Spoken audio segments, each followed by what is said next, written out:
Go. Good day everyone. So today we are going to solve the problems we define.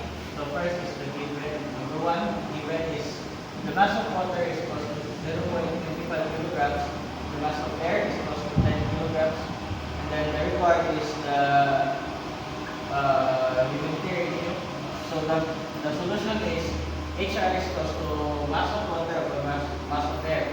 So plug in the values. So 0.25 kilograms over 10 kilograms, then it will equals to 0.025 kilograms over kilograms. So next is number 2.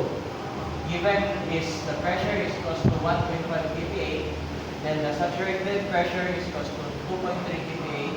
So the required is relative humidity.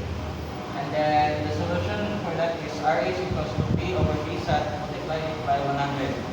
So plug in the values. So 1.5 over 2.3 multiplied by 100. So the answer will be 65